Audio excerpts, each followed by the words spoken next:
All right, welcome to a special edition of Virtual Face-to-Face with President Bruce Jarrell, How to Be an Anti-Racist, a follow-up discussion. I'm Alex Lukowski, Executive Director of Media Relations.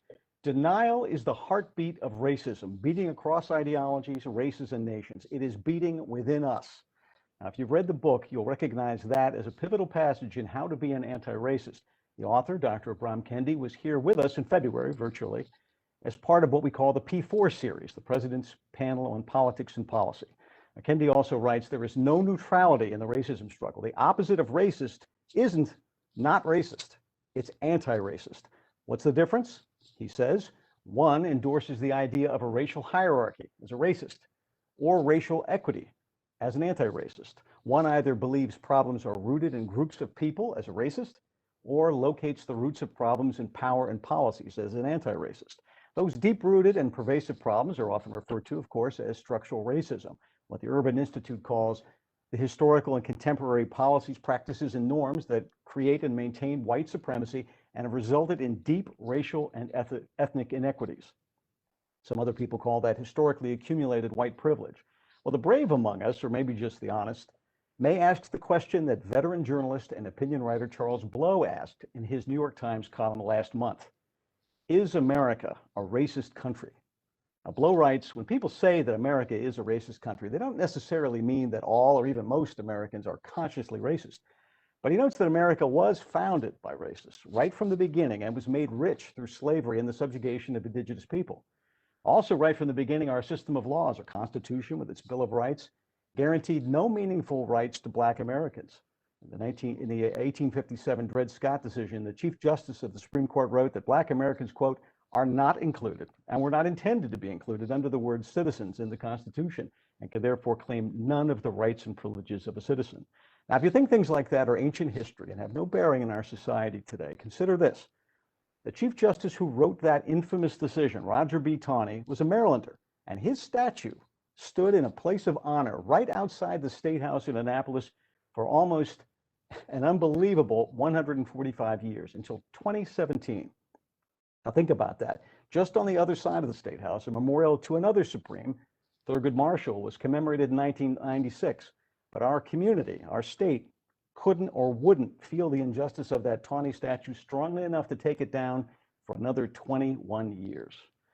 But maybe as a university community, steeped in science as we are, the best way to look at the impact of structural racism is to examine the facts, the disparities in outcome that are evident in every aspect of American lives, and that can only have their root, one way or another, in the tendrils of racism that we seem to find it very difficult to break free of. Let me give you just a few numbers. Bear with me.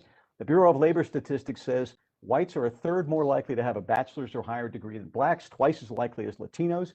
Black Americans earn just 75% of what their white counterparts earn, and homes in white neighborhoods appreciated $200,000 more since 1980 than comparable homes in similar communities of color. Add that all up, by age 55, the Federal Reserve Board says median wealth for white Americans is 6 times the wealth of their Black compatriots. It's the same way in so many areas. Look at health. That's a big issue here on campus. The Census Bureau says Black babies are born, when they're born, they're twice as likely to suffer low birth weight and twice as likely to have no health insurance. Black and brown Americans suffer disproportionately from a litany of chronic health conditions, hypertension, diabetes, cardiovascular diseases, and much more. And God forbid you're Black and stricken with COVID-19. The CDC says if you are, you're 2 to 2.5 times as likely to die. Now, in addition to COVID, another inescapable trauma in the last year or so has been the shocking treatment of Black and brown Americans at the hands of police. Breonna Taylor, George Floyd, Daunte Wright. It's not new, sadly, but it is becoming harder to ignore numbers like this. Black men in particular are about 2.5 times as likely to be killed by police during their lifetime than white men, even though they are much less likely to have been armed when they were killed. Now, maybe we don't want to be racist, or we don't want to believe that we suffer from structural racism. But the numbers, as they say, don't lie. And I'm sad to say I could recite numbers like that all day long if Roger would let me, but he won't. So if Professor Kendi were here right now, he might reiterate these words. We know how to be racist. We know how to pretend to not be racist. Now let's know how to be anti-racist. And we've got a great panel here today to sort through that and help us achieve that goal. Sharita Adams is Assistant Dean for Administration and Strategic Initiatives in the School of Social Work. Rosemary Ferreira is Program Coordinator at the Intercultural Center. Elisa Medina is Career Development Manager in Human Resource Services. And Tyrone Roper is Director of the Community Engagement Center. And we have a special guest.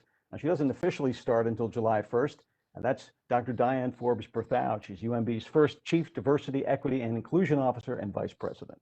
Welcome to all of you. Just two more quick things I have to say.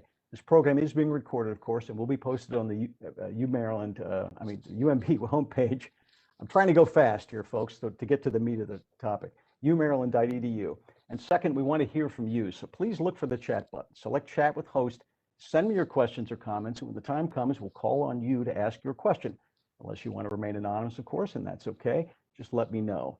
And now let's get things rolling with our host today, Interim Provost, Executive Vice President, and Graduate School Dean, Dr. Roger Ward.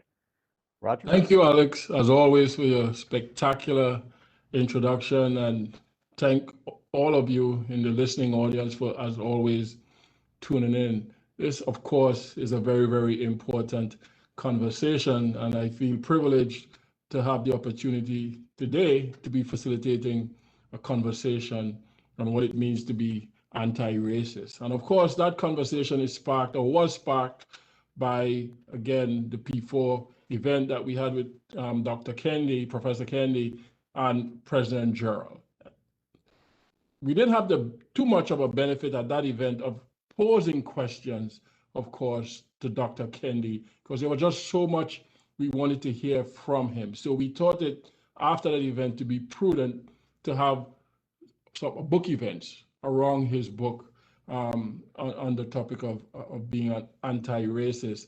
And the panelists today, except, of course, for our incoming Chief Diversity, Equity, and Inclusion Officer, Dr. Diane Forbes-Berthoud, the four panelists you see here, Alyssa, Rosemary, Tyrone, and Sharita, participated in that book event. And not only did they participate in having a conversation that picked up where Professor Kendi left off, they facilitated a number of these conversations on the topic.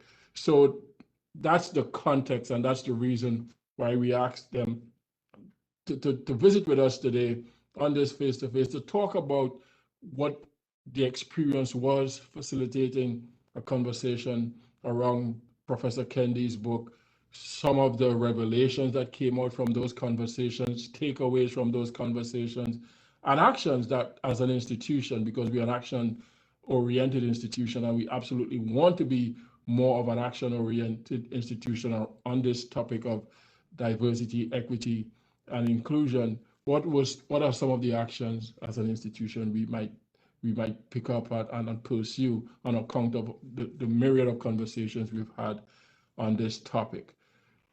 We're not going to get to a destination today relative to our trajectory as an institution as we walk through these issues of equity, diversity, justice, inclusion. That conversation that was sparked by the murder of Mr. George Floyd.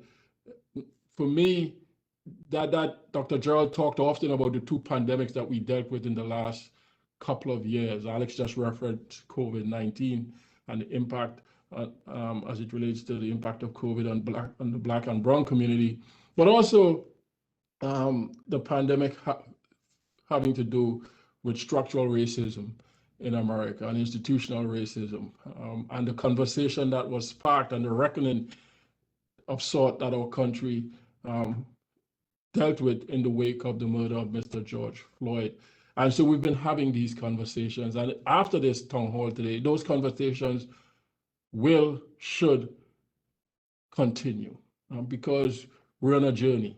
And hopefully, and we know and we expect that Dr. Forbes-Berthoud, when she gets here officially on July 1st, we're grateful for her taking time to join us today, will help us along our journey.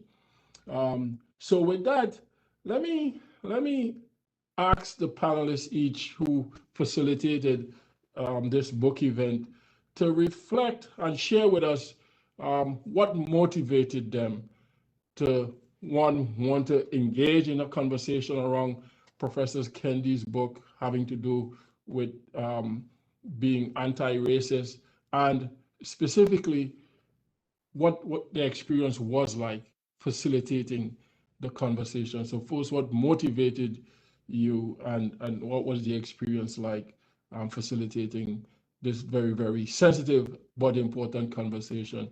So let me start with you, Sharita. Thanks, Roger. Good afternoon, everyone. I was motivated because first, why wouldn't I participate? It's an important conversation to me to have. I welcome the conversation. So to be able to, in an official way, not only facilitate folks sharing and learning, a learning process, but to also provide recommendations to the campus, it was an obvious thing to do for me. So that's what motivated me. And the experience was great. It was great to see folks change and evolve, and also kind of struggle, because I think when we learn, we struggle a bit in some of their thoughts, as well as just having common language.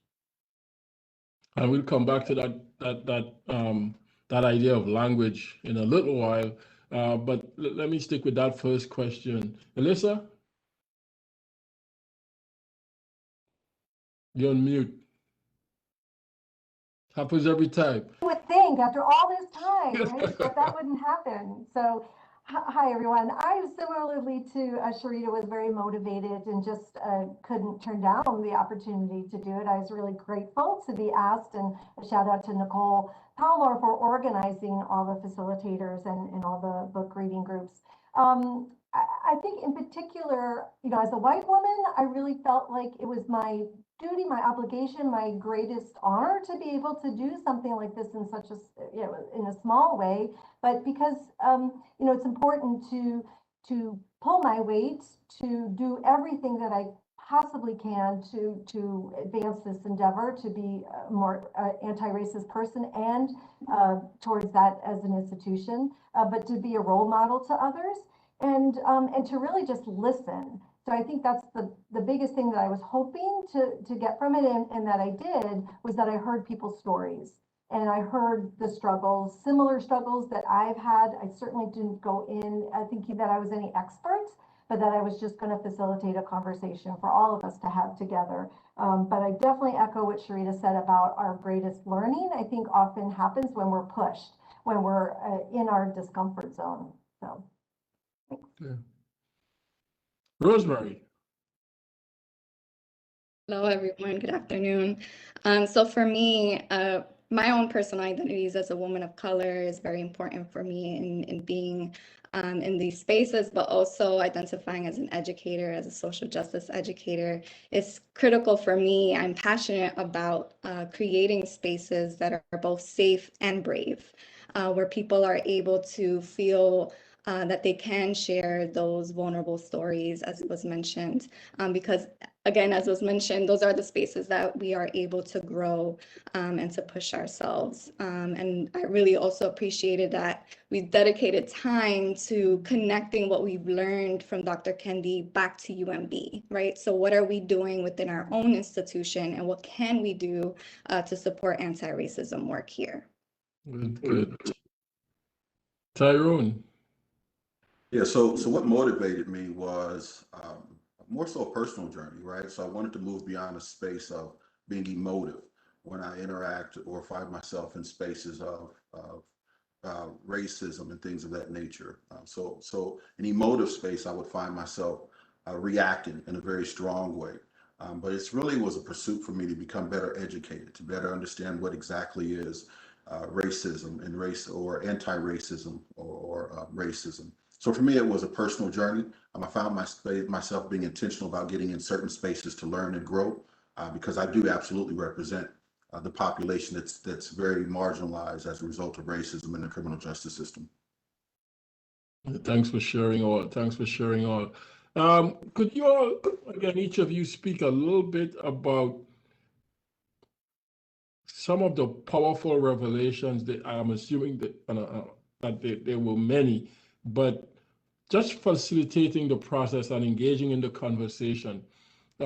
What stood out for you in terms of a revelation, a lesson learned? Wow, I didn't appreciate that before. Did any of you have that kind of experience at any point in facilitating these conversations? And if you don't mind, what that might have been? I'll share something. The groups, we had some general guidelines and a few PowerPoint slides to kind of guide the conversation and to set some parameters. And so that meant we had some group agreements that we talked about what they meant and we agreed to. So my group had some interesting revelations about the fact that we felt safe, even though we hadn't really ever met each other. I mean, we were only going to be having 2 sessions, but we had those guidelines and those parameters and some helpful suggestions on how to navigate some of those difficult conversations. But they talked about how they didn't have that like in other situations, in outside relationships, either personal family relationships or work or relationships with colleagues, relationships with supervisors that have that added dynamic of a power differential. So we all sort of struggled like, yeah, okay, do we have a group agreement when we have an individual conversation with someone? Do we have a trusting enough relationship that we can have those difficult conversations? I think folks really struggled with that.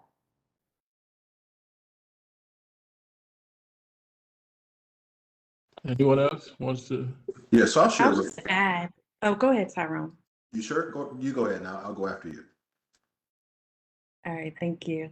I think that you mentioned earlier, Roger, about the 2 pandemics. I think because we were home and able to really sit with these situations, these tragedies, these murders that folks were seeing on TV, so they were able to be in a reflective space of what was going on in the world and how it personally affected them. I had a group of all women that were in many instances mothers, and just being able to be personally touched, but then to try to generalize what was going on campus was kind of eye-opening for them to see that there are such similar situations, although they may not be murders, that were going on campus, and then to try to come up with resolutions or remedies on campus. It was just interesting to see that challenge evolve.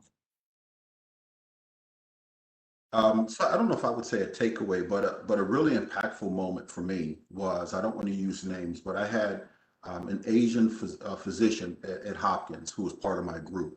And he shared with me, because oftentimes in my small world, I really feel that a lot of the passion around addressing and confronting racism really exists within the bubble of African Americans. And you'll hear and see little sprinkles of other ethnic groups becoming involved. But he shared a story that was just so impactful. So as a physician, he treats a number of African Americans, and his passion to make sure that they are treated fairly, receiving quality services, was super important. The situation he shared was an individual had left his office. He had just attended to them. They left and then went to buy something from one of the stores at Hopkins, and was arrested by the security guard because they had believed that she had counterfeit money. He left his office as a physician, ran downstairs and addressed the issue. I thought, for me, that was mind blowing to really see a physician come outside of himself, become that individual to really advocate and support individuals of color. Thanks for sharing that, Tyrone. Rosemary, what was one such moment for you? I think for me as a facilitator, I noticed there is tension in the space, right? That there is this discomfort that folks feel, and they also name that. And going back to Alyssa's point around community agreements, one of our community agreements was, it's okay if you don't get it right away, right? It's okay to make mistakes, but if you do make mistakes, then holding yourself accountable, and if that means apologizing, whatever that looks like. And so we were able to unintentionally practice that. It did happen within the space, and to be able to name, how to move forward when harm is caused was important in that space. Thank you all. Thank you all again for sharing. I want to switch topic a little bit. to this issue of language.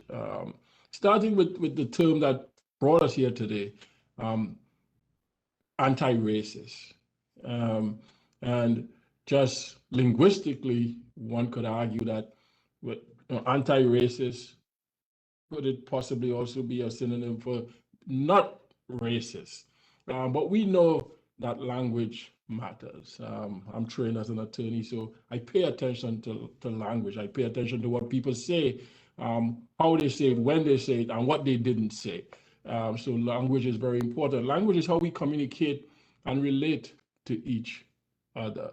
So I believe language is very important. And oftentimes when miscommunication happens, it's because we're not speaking the same language, or we're not understanding what is being said in the same way, even though we may be communicating in the same language. And whether speaking the same language means communicating in the same language, I think those are two different things. So why is language around this issue of racism, structural racism, and institutional racism so important? And why do words and the words we use and how we communicate create such a fissure sometimes between us, such that we can't really communicate effectively with each other, is a question I've always had, especially over this last year as we started having these conversations. I've heard people say over and over again, wow, I thought I was current on the best way to engage in a conversation on this topic, but I'm realizing that the language has evolved and I don't feel equipped, or I don't feel fluent in the language around this issue. So I might withdraw from participating, or I feel like withdrawing from participating.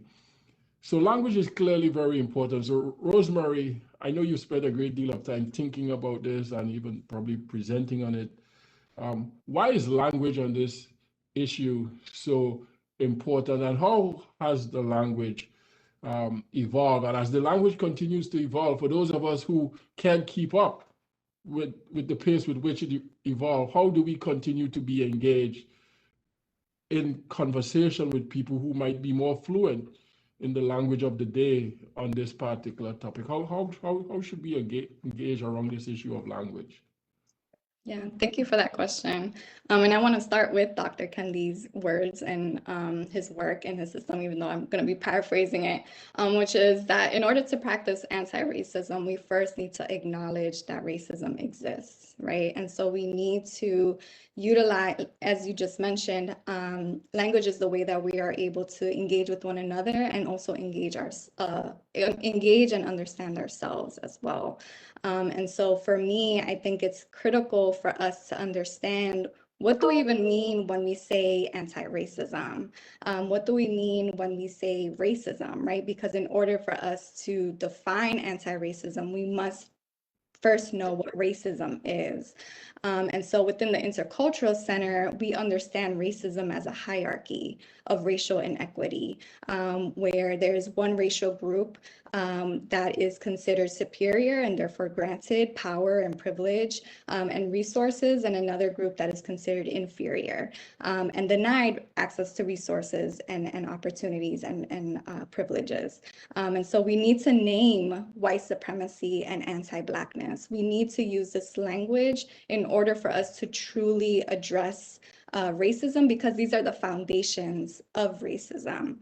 And so for those who feel overwhelmed or don't know where to start, or feel like the language is constantly evolving, like I'm afraid to take any next steps, I will say to critically examine and reflect on yourself, right? Like, what are your identities? Where do you hold power and privilege? I know that for myself, as a light-skinned cisgender woman who is also able-bodied, upwardly mobile, like I am committed to following on social media folks who are darker skinned, folks with disabilities, right? Listening to the people who have been most pushed to the margins. And social media, while yes, it has a lot of negatives, has been very positive in being able to share the stories of most of those who have been most marginalized. So I say to listen to those folks, and also pay them if you can as well, because again, we're talking about the importance of resources. Dr. Forbes Berthal, I want to draw you into the conversation here because in the green room before we went live, you had some well-formed thoughts on this question of language as well. Would you mind sharing your perspective on language as it relates to this work?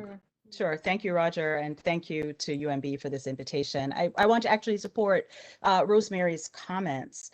Language is connected to our experiences, right? The human condition. So everything about who we are over time will change. And so as people evolve, language evolves and so on. And so it's somewhat cyclical in a sense. What is important is using language to validate and affirm the experiences. Many things are important, but what is really important is using language to validate and understand and communicate the experiences of those most affected and most marginalized by our social and historical conditions. I do want to raise a point about language that can be performative. And so some people may learn the labels and terms and get the quote language right. This is where people talk about political correctness, or at least attack the term to say, well, these are just words, or people are doing something to be polite.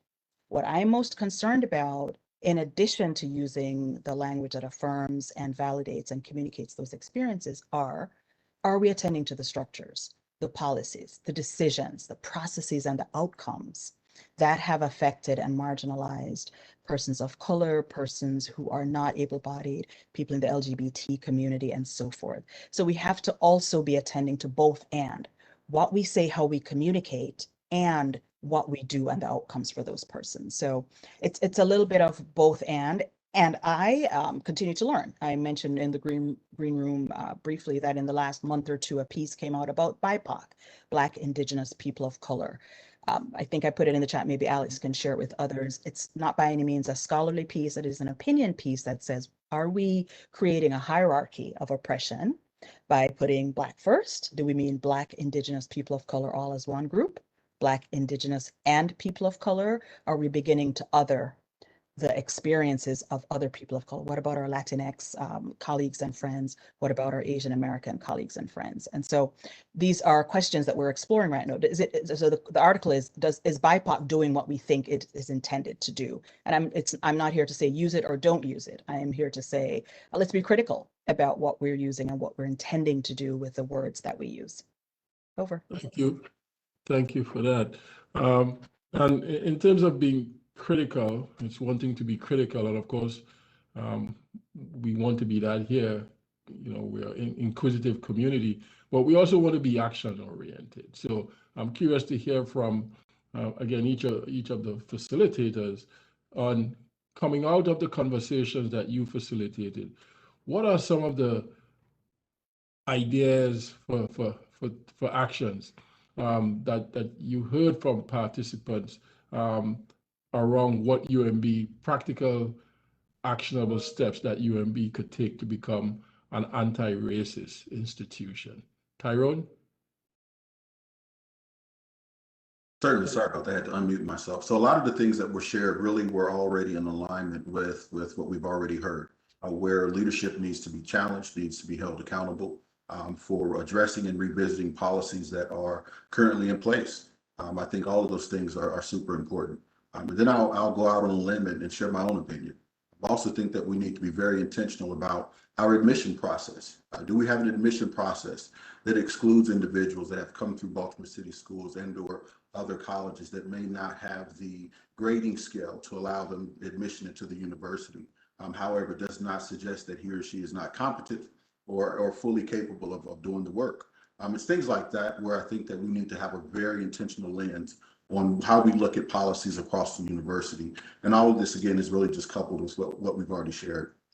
You know, it's an interesting point you make about admissions, Tyrone. Just recently, we got an inquiry from the University System of Maryland asking all the 12 institutions in the system, to send in a report responding to one, as an institution, do we depend on standardized tests in our admissions process? And if we do, how are we controlling for the disparate impact these tests could have on the admission of underrepresented communities and people of color and folks who are coming from socially disadvantaged backgrounds. So your point about admissions and what we might do as an institution around that is well taken. Sharita? Kind of following suit with the policies, there was heavy comments about data collection and related to what our commitments are with regard to admission was mentioned, as well as even promotion.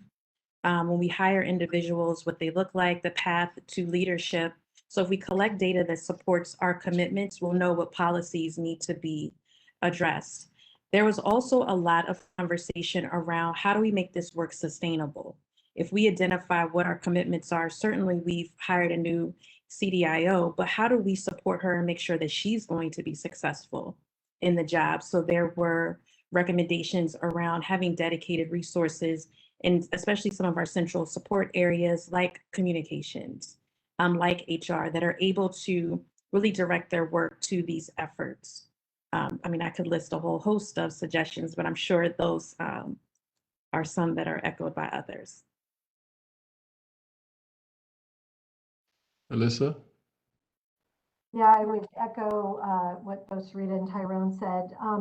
I would also add for white folks to really shoulder more of the burden of this work and to continually ask folks of, I'll say BIPOC folks or folks of color, you know, how we can be of assistance, how we can show up for them, how we can help them reduce their burden. I think that's really, really important. We talked about that in our group. We also talked a lot about the policies, as was mentioned, you know, specifically even the employee policies. So my line of work here in career development is how to help make the process transparent for folks so they understand how does one go about getting a promotion? How does the PDP, the performance evaluation process work? Is that transparent? Are there biases there? Are we doing exit interviews? And what are we, if we are, how are we collecting that data? So, and how are we analyzing it and utilizing it? So, yeah, that's just the tip of the iceberg. I imagine. Rosemary? Yeah, so we also talked about hiring practices, equitable hiring practices, specifically hiring Baltimore City locals, the recognition of non-degree applicants, and validating people's work experience just as much as degree attainment as some examples. But we also talked about the redistribution of institutional wealth. And so these are words from Dr. Lawrence Brown, who's a scholar at Morgan State, who says, like, if there is a live where you work program, which we know we have as UMB, then there should also be a stay where you live program. So financial support to local community members who are struggling against displacement, right? So if we are offering resources to our employees, then we should also be offering resources to the community members that we herald as part of our community at UMB. Interesting concept. I don't think I had heard that. Concept before. Interesting. Alex, I imagine that we have a ton of questions, and I just want folks to know that we're coming to them pretty soon. But before we do, I don't want to miss the opportunity. Again, Dr. Forbes Bothard was very, very kind to join us today, even though she's not officially on the payroll yet. So, and many of us didn't have the opportunity. I did, of course, in my role of having the opportunity to meet with Diane during the interview process. Many of you had the opportunity perhaps to meet with her during the interview process as well, but many didn't. And so I want to give Diane a few minutes to just talk about how she is getting ready to assume this very, very important role here at UMB. She is going to be the inaugural Chief Diversity, Equity, and Inclusion Officer here at UMB. And so just some time to reflect on what that means for you, Diana, and anything you want to talk about in terms of giving the university community a sense of how you're thinking about this work and how you might lead us in our efforts. Absolutely. Thank you, Roger. I moved to also respond to some of what we've talked about here today, because it's tremendously important that people throughout the institution are committed to this work beyond a CDO, a Chief Diversity Officer, which is in the field what we call it more broadly. So I appreciate that without a CDO already being here, this book club and other efforts are underway. I've been tremendously impressed. And just want to speak some pieces about the content today and refer folks, as you continue in your reading and continued work, to look at the work of Beverly Tatum as well. The term anti-racism and active and passive racism, I think late 90s, early 2000s, came from her work. So it might be worth taking a look at her work and how she talks about racial hierarchies in the US and throughout the world. And in her work, or I actually want to read a quote from her. Some of you may already know about this, but in her work about anti-racism, which she calls passive and active racism, she talks about the moving walkway. And I think Kendi perhaps references this in some of his talks and in the book or parts of his work. And Tatum says, I sometimes visualize the ongoing cycle of racism as a moving walkway at the airport. I was just traveling last night at midnight, so I was on one of these. Active racist behavior, back to the quote, active racist behavior is equivalent to walking fast on the conveyor belt. Passive racist behavior is equivalent to standing still. So you're standing there not doing anything. No overt effort is being made, but the conveyor belt moves the bystanders along to the same destination as those who are actively walking. Some of the bystanders may feel the motion of the conveyor belt, see the active racists walking ahead of them, and choose to turn around. But unless they are walking actively in the opposite direction at a speed faster than the conveyor belt, unless they are actively anti-racist or anti-racist, as Tatum says, they will find themselves carried along with the others. And so this is from Tatum's work before, and I think this is where Kendi builds his work on. It's her 1997 book. And so this is really important to think about what our collective commitment is as it relates to anti-racism, but also all other forms of oppression that we face at the institution, in our communities, and more broadly in society, that it will require not one, not two of us, but all of us actively turning around on the conveyor belt and going in the opposite direction. And so it means a few things, just a few notes I'd like to make and then respond specifically to Roger's prompt. That equity factors heavily in the work of anti-racism and anti-oppression broadly, as it ensures that there are equivalent outcomes for all. And so we think about assessing and addressing the disparities and the barriers that exist for racial, ethnic, and other historically marginalized groups. And so in your sphere of influence, in my sphere of influence, thinking about what are the areas of access to resources, to positions, to power that people have, and where are there disparities among groups to that access to bring about change.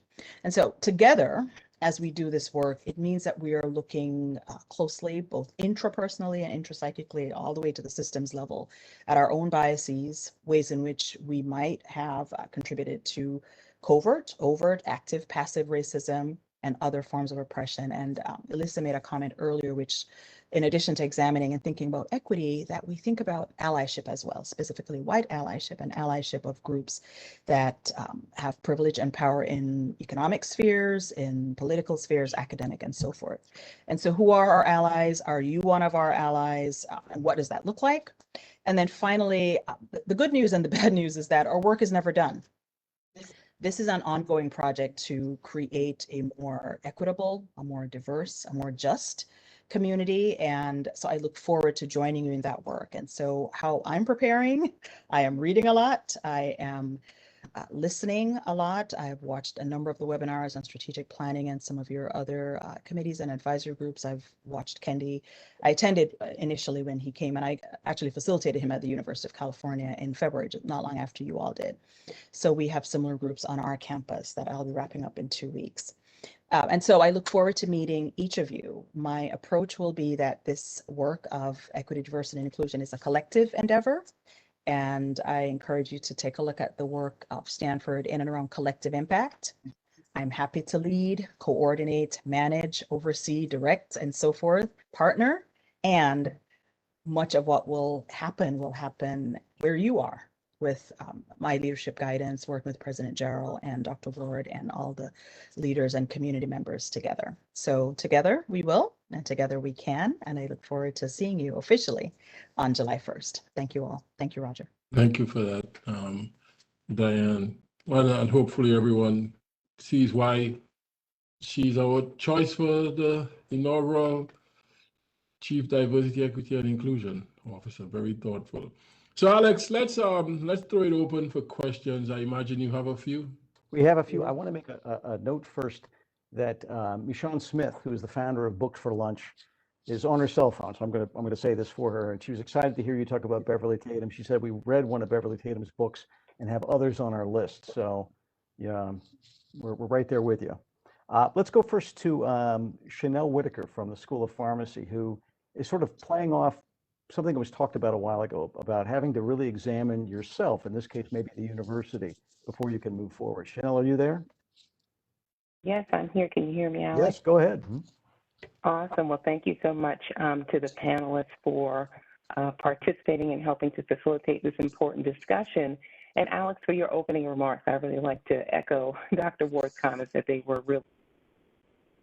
You're both very kind. My question is, we talked about, Alex started talking about with the historical significance of this conversation of racism and our move towards being an anti-racism institution. So my question is, as we certainly need to do the self-examination, has the campus done, or is there a plan to have the campus examine and address its legacy of racism and white advantage as a predominantly white higher education institution and health institution? And its policies, and certainly the culture and practices surrounding policies. So the policies can be fair, but sometimes the practices are not. So not that you can address all things, but just any thought to how the campus has done or plans to look at that? Yeah, it's a great question, and thank you for it. The campus has done some work in this regard, and to be candid, it's probably at this stage what I would describe as good, impactful work, but nothing close to the kind of work that still is left to be done. And we're really hopeful and optimistic that Diane could, Dr. Forbes Berthoud could help lead us through the work that remains to be done in this collective spirit that she talked about. And you will recall, and you know, that we have had a Diversity Advisory Council formed under former President Perman for a very long time. With the leadership of that group, we've done climate surveys to assess the culture at UMB. We're based on the feedback we've gotten from those surveys. We've taken certain actions to improve as a community. Again, baby steps, if you ask me, but steps in the right direction nonetheless. And maybe some that could be characterized as being that active walker on the moving platform that Diane just talked about, as opposed to just standing still and being carried along. But nothing near, definitely still a lot of work to do. And I think we heard some of that even coming out in terms of the action steps the facilitators articulated about what is left to be done. So I would say we have done some work. We still have the majority of the work left still ahead of us. And the work, I don't know when we get to the end of this work, quite frankly. I can't imagine what the end might look like just yet. And maybe that's a unfortunate statement in and of itself, but we will likely be at this for a very long time. But I think for me is most important, and I want to go back to the murder of Mr. George Floyd, is that unfortunate incident sparked a movement in the United States and forced a conversation to the point where institutions like ours realized that we needed to become way more committed to this issue than we had been in the past. So I'm optimistic that in the years to come, we'll make much greater strides on that moving platform and get closer to what justice and equity looks like.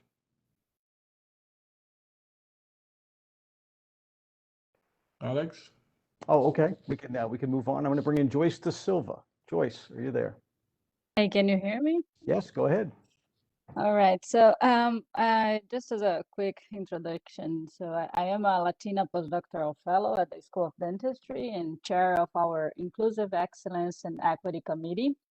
So we are looking forward to working with Dr. Diana Forbes. And I have a suggestion and question. So I was wondering if we faculty, staff, and students could have a training in communication strategies for diversity, equity, and inclusion, and particularly involving nonviolent communication.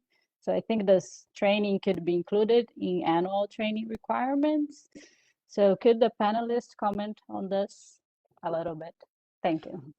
So first, I'll ask the panelists if any recommendation ideas came forward in the conversations you had, and then I'll ask, and any of you could weigh in as appropriate. And then I'll ask Diane if again, given that this is a space in which you're an expert, if you've seen this kind of work and how that might be work that we might be engaged in here at UMB. But first to the panelists. Thoughts, ideas? Yeah. So I want to be clear about the question. Is she asking about any potential trainings on diversity and inclusion? I think that's part of it. I think that's part of it. But Joyce, do you want to explain? Just make it clear.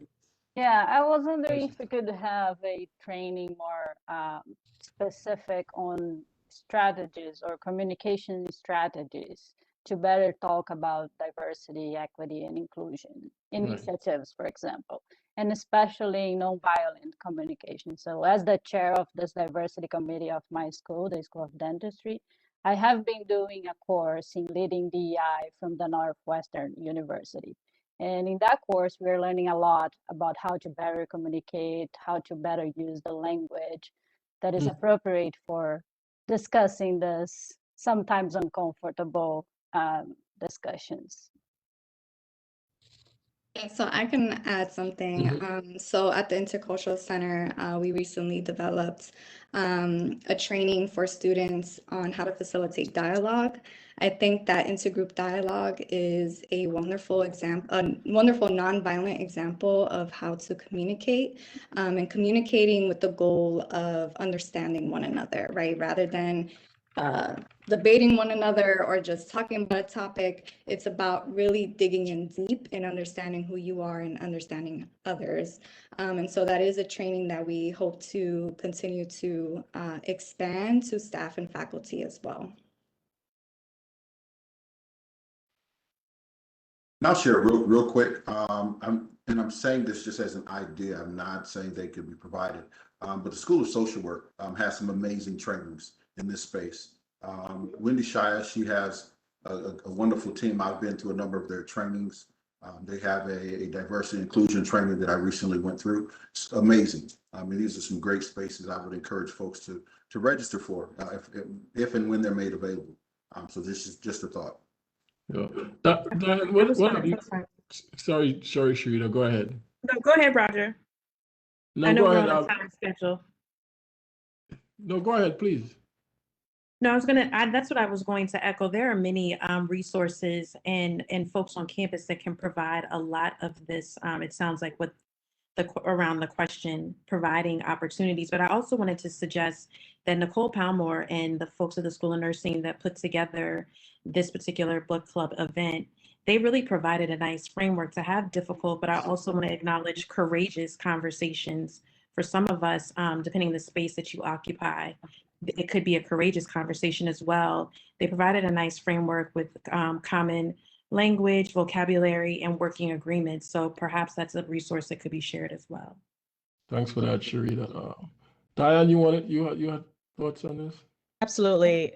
I'm very pleased to hear there are multiple opportunities for people to learn, grow, and change in this space. And I'd love to learn more myself. And I'm sure in the next few months, as I meet all of you, I will learn what they are. And whenever I hear a request for training, I'm always curious about what the need is and what problems we're solving and what issues we're attempting to address. So beyond taking a training, which is very, very important, it's also important to understand the systemic issues and if there needs to be a program of development and study, and or if something else might be needed in addition to the training. So love to learn more about what's available on campus and would like to explore as a community what those issues are that these trainings might be attempting to address. Thank you. Alex? Speaking of training, someone you know very well, Roger, has a story to tell, she says, about training. Tricia, are you there? On Tricia, I unmuted you. Go ahead. Okay. So I had the privilege of leading a discussion group about Dr. Kennedy's book as well. And one of the things we workshopped is that one of our graduate students and his wife researched the Baltimore community and moved into a predominantly Black neighborhood purposely when they came to Baltimore as a white couple in order to do their work. And he was a wonderful young man, but then he felt a little stuck because he had moved there, but he didn't know how to take steps to get to know the community. And so we workshopped standing in line, trying to get a slice of pizza and asking somebody where a good restaurant was for something or other, or asking somebody you see on their stoop, as we say in Baltimore, where's a good grocery store? And we just practiced story starters for someone who had done all of that research and felt barriers when it came to the personal interactions. So it was a very generous moment amongst the group and really brought a lot of joy as we were riffing on, you could do this, you could do that. And then we carried it around and said, okay, but couldn't we all, right? Couldn't we all strike up more conversations in our neighborhoods or in our communities? So his leadership ended up giving us lessons for everyone. And speaking of leadership, I want to commend Tricia, who, again, in helping us deal with this issue over the past year and several months, has taken a leadership role working with a couple of units on campus, partnering up,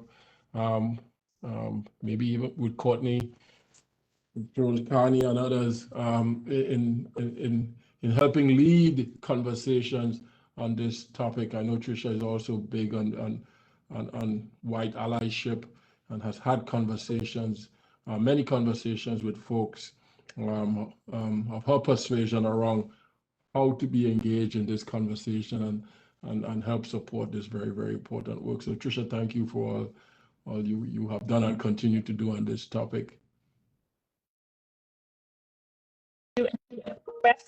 One of the best things for we white folk to hear is that we don't have to be perfect, right? Trying what I tried to explain is we don't expect you to be perfect, but we do expect you to try. So if you're at the institution of higher education and you say that you don't know these things, then I feel badly for you because you missed a lot as you were growing up, but take a moment and do the work, learn about things so that you can have more nuance in your questions so that you're a better informed, more interesting conversationalist when you're asking somebody to share their experiences, because if we're asking them to fillet themselves and share their pain, you better have a damn good reason. And it better be nuanced because we're all capable of learning. That's why we're here. Thanks, Tricia. Alex, other questions? All right, I sort of figured we'd get this one. You've been talking a lot about the strategic plan, and part of the strategic plan, of course, the underpinnings of the core values. And an anonymous questioner says, why isn't anti-racist a core value? So I think that's a great question, and I believe it came up also on the last strategic planning town hall that we had when we reviewed the adopted set of core values, and we focused in on justice and equity. And there was a lot on the steering. I don't want to reprise that conversation, but we had a lot of interesting conversation, discussion, debate, passionate exchanges around. And Sharita is smiling because she was privy to these conversations, being on the logistics committee and helping support the work of the strategic planning steering committee on this very same question. But the word anti-racist is, when you see the final write-up of the value of justice and equity, you will see very prominent reference to being an anti-racist institution. And in the end, we had to, and I think Dean Postmus, who unfortunately isn't on the screen here with us, puts it best when I think in the end the committee came to the point where, because a strategic plan is aspirational, we focus on our values are aspirational as well. We settle on what we thought was the destination we want to get to, which is a just and equitable society. And that doesn't mean, of course, that a just and equitable society isn't an anti-racist society, but that's where, as a committee, we landed. And I'm not even arguing that we landed in the right place, but that's where we landed after multiple conversations on this topic, and it's a very reasonable question. And I imagine as we roll out the core values, we'll continue to have these very, very important conversations. This next question sounds like a question aimed at you, Roger, in your position in leadership, but I really think it could be something, and it ought to be maybe something that everybody can answer and speak to. It's an anonymous question also. We talk about evidence-based practice. How is UMB using the evidence of disparate outcomes to guide decision-making in hiring, promotion, and everything else? How are we doing that? So, disparate outcomes. It's a very fair question, and I'm looking at the time we have to see how best. Yeah, I mean, Professor Kendi talked about, that's one way you can tell you've got a system that's rigged, right? Because the outcomes are different, and the only explanation can be the system. People are the same. The short answer is, first you have to start by measuring, right? When we look at the composition of our entering classes, do they represent the diversity that we want to see for a public institution in Baltimore City? When we look at the faculty that are tenured on our tenure track and our tenured faculty, do we think it represents the diversity of gender, ethnicity, race, and so on that we would like to see as a research institution with a school of law and a school of social work? So you have to start by measuring. And one of the things I had talked about earlier to the question of what are some of the things we've been doing, we've started measuring several years ago and paying attention to these to this data, and then depending on what the data tell us, start making decisions about how we allocate resources. So, for example, we determined several years ago that there weren't enough underrepresented minorities and women in our faculty tenured ranks. And so through our budgeting process, we reallocated resources directed at working with the deans of each of the schools to helping us address that particular issue. So in terms of getting to that issue of disparate and disproportionate impact, to appreciate what that impact is, it starts with measuring. And I think we started that effort several years ago and started, again, using our resources and reallocating resources to address those areas that we perceive to be problematic. But again, a lot of work yet to be done in that regard.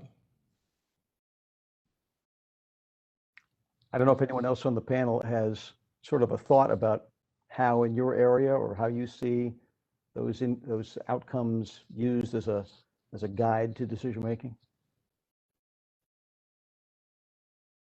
I would just add, and it really supports what Roger's saying, that, we also look at, particularly in the areas that I have oversight for, assisting with retention of faculty. Also, where our monies are spent with regards to, services or vendors that we use in the school. So really looking at that kind of data and supporting actions that we will take as a campus with recruitments. Where do we post our recruitments? How do we look for training opportunities for promotional? So we're always using data to help inform our decisions. All right, I know we're at time, Alex. So let me just thank, as always, first the panelists for agreeing to share your experience facilitating the book club. Let me thank, of course, Diane Forbes-Berthoud, Dr. Diane Forbes-Berthoud, for joining us today. We look forward to welcoming you officially on July 1st.